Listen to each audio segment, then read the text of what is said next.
घर से निकली तो रेलवे स्टेशन पहुंचकर ही रुकी। कब मन बनाया, कब सामान बांधा, कब तैयार किया खुद को, कब रिक्शा लिया और कब यहाँ स्टेशन पहुंची, कुछ याद नहीं आ रहा। स्टेशन पहुंचकर महसूस हुआ ठंड लग रही है। दिसंबर के महीने में सुबह 4 बजे ठंड ही होती है, ये मालूम था मुझे, पर सोचने समझने की शक्ति इस वक्त मेरे भीतर नहीं थी। मैंने हथेलियों से हाथों को रगड़ा। सारा शरीर मानो जम गया था। ये खुले ऑटो रिक्शा में आने से हुआ होगा शायद, पर तब एहसास कहाँ हुआ था जब हमारी दुनिया हाथों से फिसल रही हो। तब सर्दी गर्मी का ख्याल किसे रहता है? मुझे भी नहीं रहा। विनीत ही तो दुनिया था मेरी, जिसे बचाते बचाते कब मैं पूरी खर्च हो गई पता ही नहीं चला। आज भी नहीं निकलती तो शायद मर जाती, शरीर से भी आत्मा से तो रोज ही मर रही थी। तुम्हें ढंग ही नहीं है किसी चीज का, कहीं ले जाने लायक नहीं हो। हंसती थी तो हंसती चली जाती थी, अब चुप रहती हो तो मौन की देवी बन जाती हो। बात बात पर आंसू निकल आते हैं तुम्हारे। अब इतने दिनों बाद आज हिम्मत करके तुम्हें ऑफिस पार्टी में ले गया था। 2 शब्द बोल लेती तो क्या घट जाता तुम्हारा, लेकिन तुम्हें तो जाने किस बात का घमंड है। विनीत गुस्से से लाल हुआ जा रहा था। मैंने कांपती नजरों से सिर उठाकर उसे हल्का सा देखा, आंखों में मानो खून भरा हो। पर आपने ही तो कहा था किसी के आगे ज्यादा हंसने बोलने की जरूरत नहीं है, तो इसलिए मेरी बात खत्म होने से पहले ही सख्त हथेलियों का एक तमाचा पूरी ताकत से मेरे गालों पर पड़ा, तड़ाक, और मुझे वर्तमान में लाकर पटक दिया। मुझे महसूस हुआ मैं कांप रही थी। हथेली ने कब गाल को ढक लिया था पता ही ना चला। मैंने स्टेशन में चारों ओर देखा, लोग अपनी धुन में थे, क्यों नहीं होते। उस तमाचे की गूंज बस मैंने सुनी थी और किसी ने नहीं, और एक बार नहीं 1000 बार सुनी थी। मैंने महसूस किया मेरी आंखें डबडबाई हुई थी, लगा आंख बंद करूंगी तो नदियां बह जाएंगी। 4 साल पुराना रिश्ता आज खत्म करके मैं आ चुकी थी। कहाँ जाऊंगी, इस सवाल का जवाब ढूंढने में मेरी जिंदगी का लंबा वक्त खत्म हो गया था। जवाब आज भी नहीं था, पर आज जवाब मिलना जरूरी था। घर तो नहीं जा सकती तो शायद बहुत पहले चली गई होती। फिर कहाँ, आंख बंद कर ली। दिमाग में एक चेहरा कौंधा। मैंने फटाफट फेसबुक मैसेंजर खोला और अभिनय को तलाशा। जिंदगी में तो उसे कभी आने ही नहीं दिया था। फेसबुक फ्रेंड की लिस्ट से भी उस समय तमाम पुरुष वर्ग को निकाले 3-3.5 साल हो चुके थे। फिलहाल और कोई नहीं था। उस पर थोड़ा एक ही था तो संदेश भेजा, कहाँ हो आजकल, मुझसे संपर्क करो, ईड से अर्जेंट। 5-10 मिनट में जवाब भी आ गया, दिल्ली में हूँ, तुम कहाँ हो, कल आ रही हूँ, मिल सकते हो क्या? मैंने लिखा, हाँ सब ठीक है ना? उसने कहा, मिलकर बताती हूँ, बाय। मैंने बात खत्म की। क्या बताऊंगी कि मैं हार गई? और चारा भी क्या था। मैंने हजरत नजीमुद्दीन के लिए जनरल की टिकट ली और प्लेटफार्म पर जाकर बैठ गई।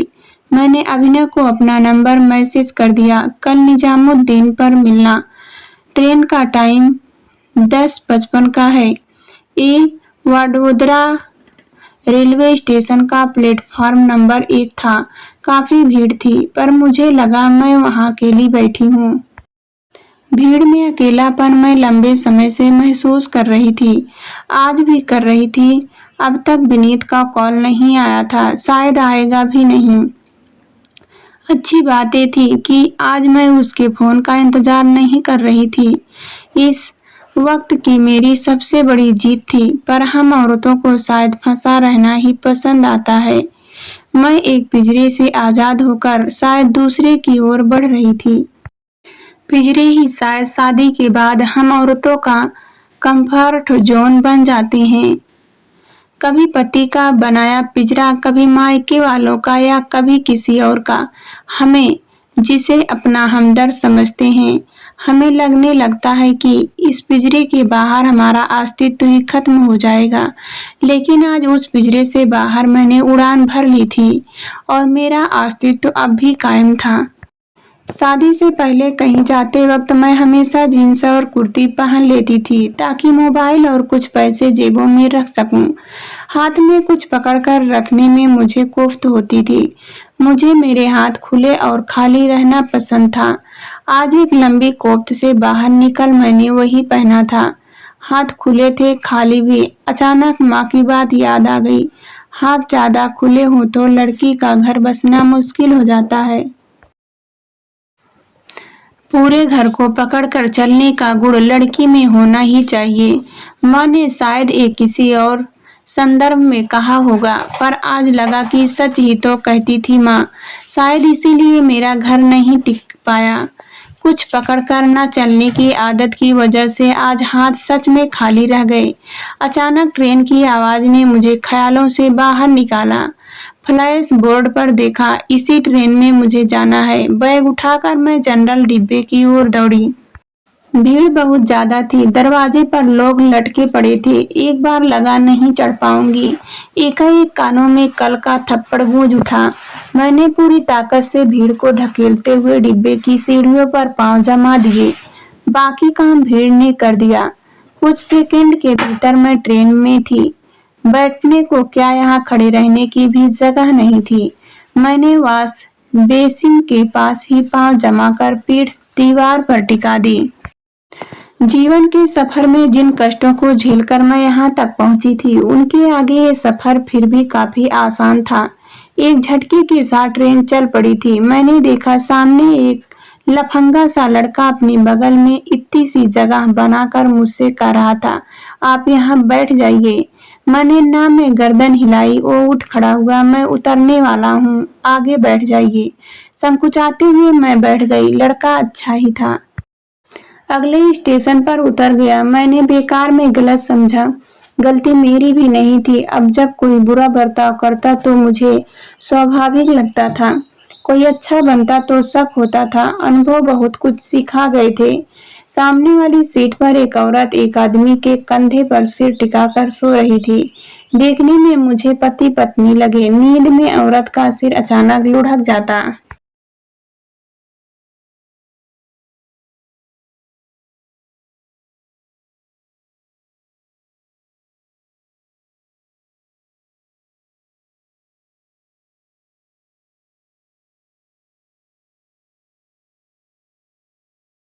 वो आदमी झट से अपना सहारा देकर उसे वापस अपने कंधे पर टिका देता।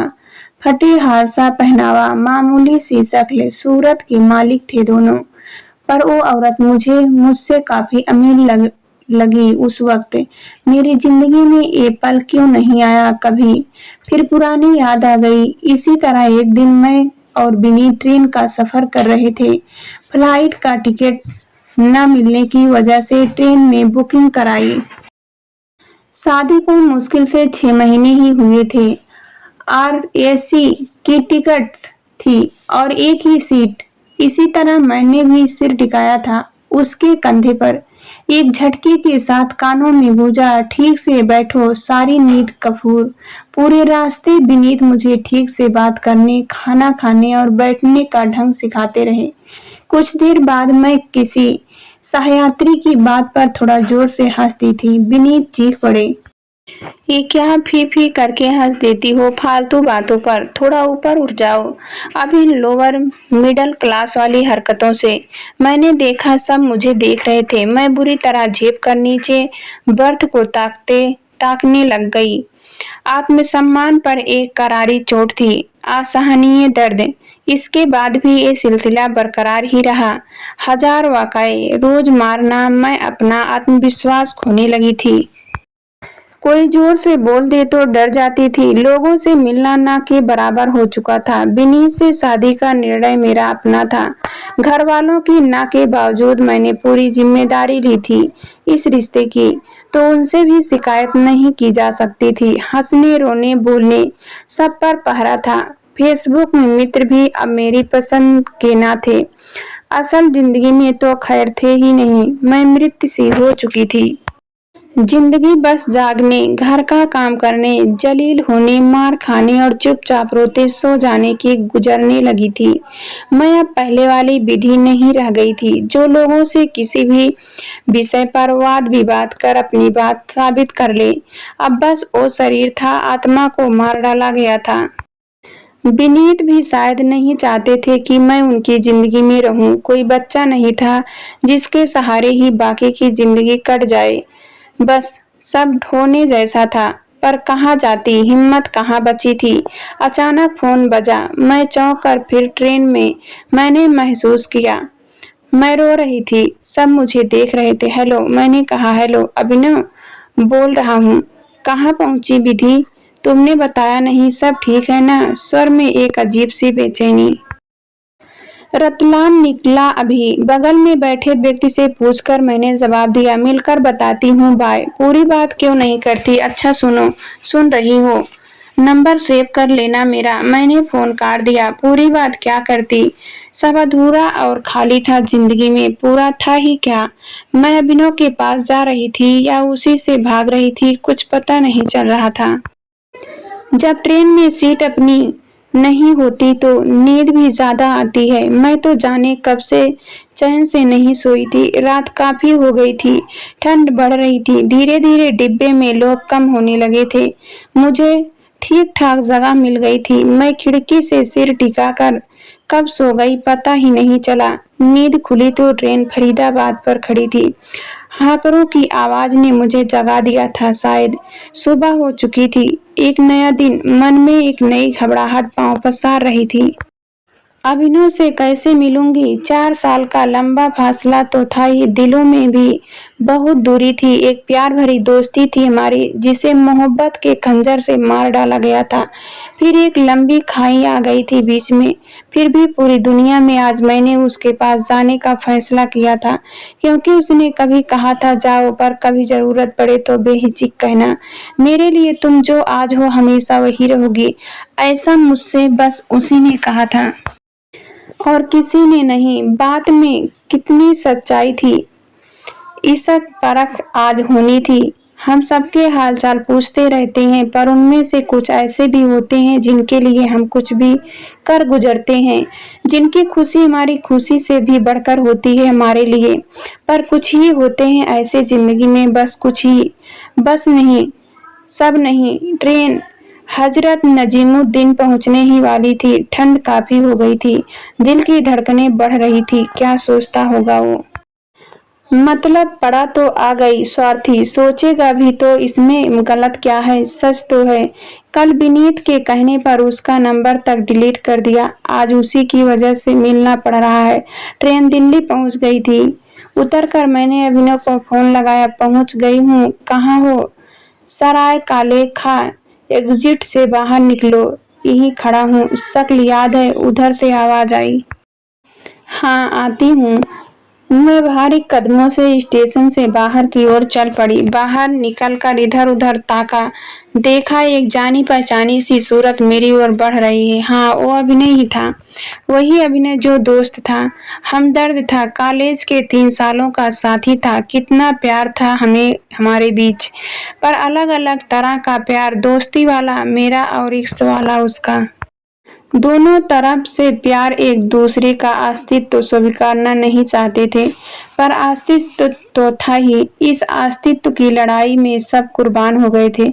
मैं भी, अभिनव भी, और हमारा रिश्ता भी। मैंने विनीत से प्यार किया। मेरे सपने का जेंटलमैन सरीखा राजकुमार लगा था वो मुझे, पर हर सपने की तरह ये सपना भी टूटा। मैं खुद को पूरा बदल कर भी उसके स्तर से बहुत नीचे रह गई, इतना नीचे कि दफन होकर रह गई। कुछ देर बाद मैं और अभिनव एक रेस्तरां में बैठे थे, जमे हुए से सिर झुकाए चुपचाप। खामोशी को उसने तोड़ा। क्या हुआ? बोलो। झगड़ा हुआ विनीत से। छोड़ दिया मैंने उसे। तलाक लेना है। तुम्हारी मदद की जरूरत पड़ेगी। करोगे? पैसे हैं मेरे पास, बस आत्मविश्वास खत्म हो गया है। बस इसलिए ज्यादा मत पूछना। मैं एक सांस में बोल गई। गर्दन अब भी झुकी थी। घर बात हुई, उसने पूछा। नहीं, वो एक रूम दिला सकते हो? यहाँ मैं किसी को नहीं जानती, तो जॉब कोई छोटी मोटी मिल जाए तो। मैं जानती हूँ तुम्हें परेशान कर रही हूँ, पर इस वक्त मेरे पास दूसरा कोई रास्ता नहीं है। मैं इस वक्त बस काम की बात करना चाहती हूँ। अभिनव अचानक वहां से उठ खड़ा हुआ। मुझे महसूस हुआ कि शायद मैंने उससे ज्यादा उम्मीद लगा ली। उसने किसी से फोन पर बात की और वापस आ गया। मेरे लिए उम्मीद अभी बाकी थी। दोस्त का रूम है एक लक्ष्मी नगर में, तुम वहां रह सकती हो। जॉब में अभी थोड़ा वक्त लगेगा शायद, चलो रूम पर छोड़ देता हूँ। उसने जैसे एहसान का एक और पत्थर मेरे ऊपर लाद दिया। तुम्हें ऑफिस नहीं जाना? तुम जाओ, मैं ढूंढ लूंगी। मैं एहसान तले तभी जा रही थी। कुछ वजन कम करना चाहा मैंने। छुट्टी ले ली है आज, चलो, उसने कहा। रास्ते भर सोचती रही, कितनी स्वार्थी हो गई हूँ मैं। उफ, कितना बड़ा बोझ है इन एहसानों का। पता नहीं इस बोझ तले मैं कितना चल पाऊंगी। रास्ते में ही हम एक वकील से मिले। तलाक के पेपर तैयार करने के सिलसिले में मैं सब कुछ जल्द खत्म करना चाहती थी। खाना भी रास्ते में खा लिया हमने। मुझे याद आया, मैंने पूरे 30 घंटे बाद कुछ खाया था और इस दौरान भूख के सिवाय बाकी सब महसूस कर लिया था मैंने। करीब 4 घंटे बाद हम रूम पर पहुंच चुके थे। मुझे छोड़कर अभिनव निकल गया। कितनी औपचारिक मुलाकात थी ये। कॉलेज के दिनों में हमारी बातें ही खत्म नहीं होती थी। आज अजीब सा सन्नाटा था। दरवाजा भीतर से बंद कर मैंने चारों ओर नजर दौड़ाई। साधारण सा कमरा, छोटा सा किचन। इस वक्त ये भी किसी महल से कम नहीं था मेरे लिए। मैं थक गई थी। बिस्तर पर लेट गई। मेरे अंदर बहुत कुछ चल रहा था। आंखें बंद हो रही थी। एक बार बिस्तर पर पड़ी तो सीधे सुबह ही आंख खुली। काफी दिनों बाद चैन की एक लंबी नींद मिली थी।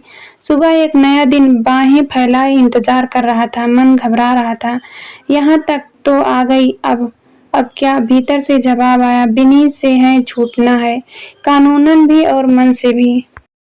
मन भी कितना अजीब होता है, कहीं जुड़ नहीं पाता तो कहीं से छूट नहीं पाता। अचानक फोन बजा। देखा तो घर से था। लगता है खबर कर दी गई थी। हेलो, मेरा विचलित सा स्वर। कहाँ हो तुम? विनीत ने बताया, घर से चली गई हो। कहाँ चली गई हो? पति पत्नी के बीच तो छोटी मोटी बहस होती ही रहती है।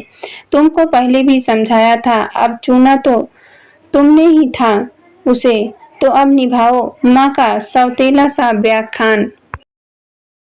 दिल बुरी तरह टूट के बिखर गया। एक बार फिर क्यों इतना सौतेलापन माँ? क्यों? बस इसलिए कि अपनी मर्जी से शादी की। बता कर तो हुई थी। तुम्हारी आंखों के सामने तुम्हारी अपनी औलाद हूँ। गलत फैसला किया तो तुमने यहाँ मरने को छोड़ दिया। बहस छोटी थी या बड़ी, ये फैसला भी खुद कर लिया बिना सच जाने। काश तुम मुझसे पूछती असल वजह। काश कहती कि वापस आ जाओ। घर के दरवाजे खुले हैं तुम्हारे लिए। काश आंचल में छुपा लेती माँ। काश मन में चलते तमाम तरह के तूफान सब बाहर आने को बेताब, पर शब्द जैसे गले में फंस से गए हो। कुछ भी नहीं बोला गया। अरे चुप क्यों हो? वापस आओ बेटा। तुम्हारा बुरा थोड़ी चाहेंगे। अब कहो कुछ। उधर से अधीर सी आवाज। सब ठीक है, दिल्ली में हूँ, मैं देख लूंगी। आप लोग चिंता ना करें।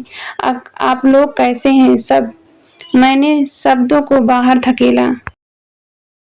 हम ठीक हैं, जल्दी वापस चली जाओ। वापसी में इलाहाबाद होते हुए जाना, ठीक है?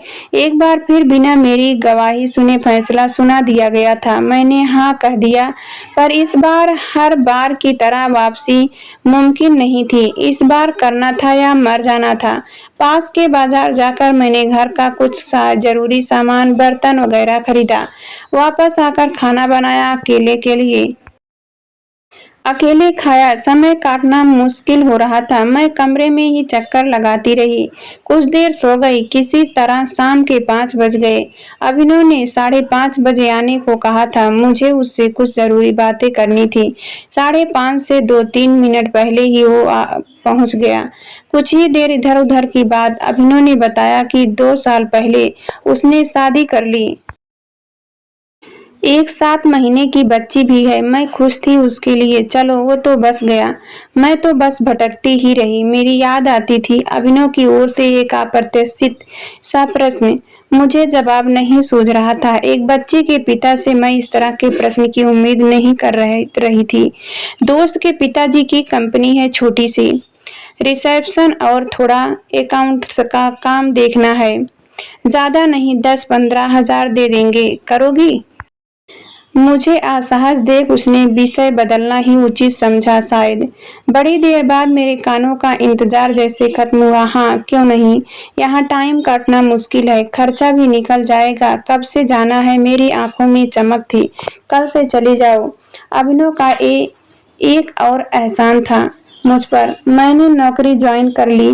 दिन, हफ्ते, महीने गुजरने लगे। रूम, दफ्तर, कोर्ट और दूसरी नौकरी की तलाश। 15 हजार में दिल्ली में सांस लेना भी मुश्किल था। बचत के पैसों में हर महीने सेध लगती थी। जिंदगी निकल रही थी। कुछ समय बाद नई नौकरी मिल गई। पास में नया कमरा ले लिया। अभिनव से मिलना होता रहता था। बीच बीच में वो अतीत की यादें मेरे आगे परोस देता, जो अब भी असहज कर जाती। पर अभिनव के एहसान थे मुझ पर। उसे कुछ कहना मेरे लिए मुमकिन नहीं था। कहीं ना कहीं बुरे वक्त का हमदर्द था वो। मैं अपनी खुशियां, जो कि गिनी चुनी थी, उससे बांटा करती। गम तो खैर बांटे ही थे।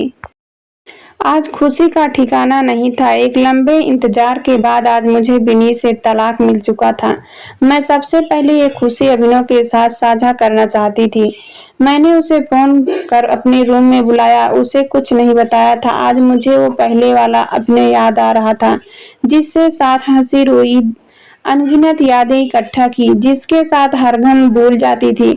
मेरा सबसे अच्छा दोस्त। दरवाजे की घंटी बजी। अभिनव अंदर आया। मेरी खुशी का ठिकाना नहीं था। आज मैं आजाद थी और इसमें सबसे बड़ा मददगार वो ही था।